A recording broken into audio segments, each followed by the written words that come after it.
Yeah, but I think what we're trying to get to here is, um, as we discussed kanina, it doesn't necessarily validate a performance. It's not necessarily, there could be dissonance there. It's a perception. Yes. But on the other hand, you do have to acknowledge as well that if the approval rating is 82%, people on the ground must be feeling improvement. They must be feeling something with this government that is positive. That would be, I wouldn't conclude that way.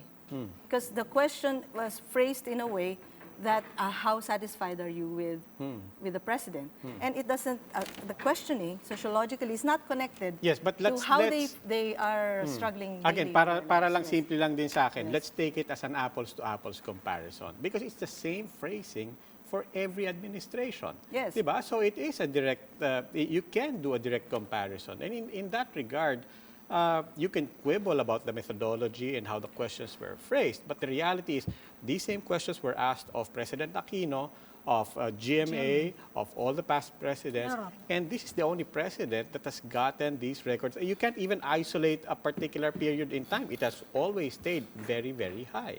Yes. I'm sorry, I'm not really into the result, into the, this is SWS, right? Yeah, well, you can There throw are in Pulse two- Asia. Pareho rin ang lumalabas sa there Pulse are- Asia. What I'm saying is there are two questions that are what they call staple questions. So there will be contemporary questions and staple. Staple would be approval and performance.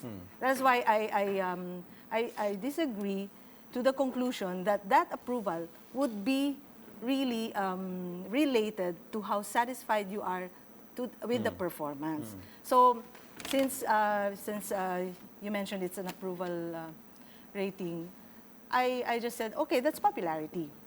But it's a different matter if you give me a contemporary issue and you ask me if you are satisfied with how the government or the president acts on that issue. So that's a different matter.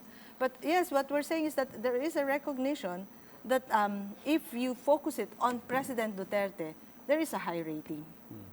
But again, I said in the beginning that what we communicated directly to the president is that make change happen. And that change is not coming. And economically and even the social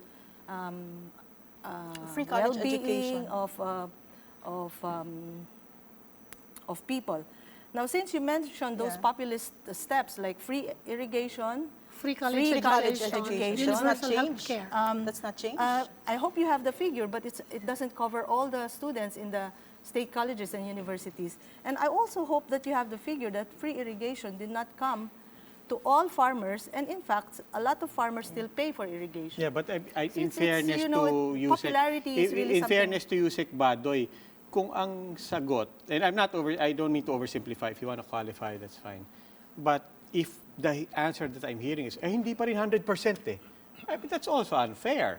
I mean, if the question is, are we also- I'm not even saying that. No, but And yeah, no. but I And mean, also- what is that what you're saying? No, I'm not saying that. What I'm That's saying what is I'm hearing, though. approval. It doesn't mean that I favor this president, but it doesn't mean I'm doing well with my life. So the questioning of contemporary issues, as I said, that you can relate to the president, and then Yusek Badoy is actually naming some presidential populist moves like free irrigation, free education, universal You're health care, minimizing which it is, when by you the say way, you're minimizing free education by calling it populist. because it's not. It's actually a It's slogan. populist. It's not true that every student I had got free children in UP education. free. And in fact, next year we're not even sure.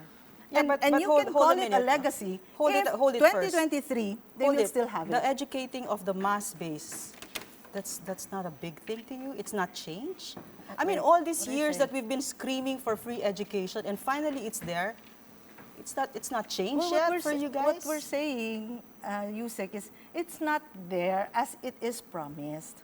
Okay? Okay, wait, because, ma'am, really part of our job, when you're taking on something as huge as this, part of your responsibility is to know that the job never gets done.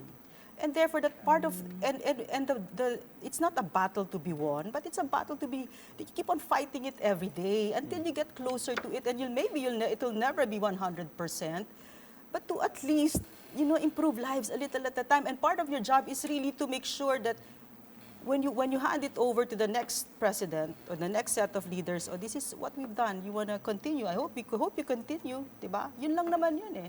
As part of, we take that very seriously, that responsibility to have worked with the president who's given us, can't minimize free education and universal health care. I've worked with the poor all my life, and I know what it looks like.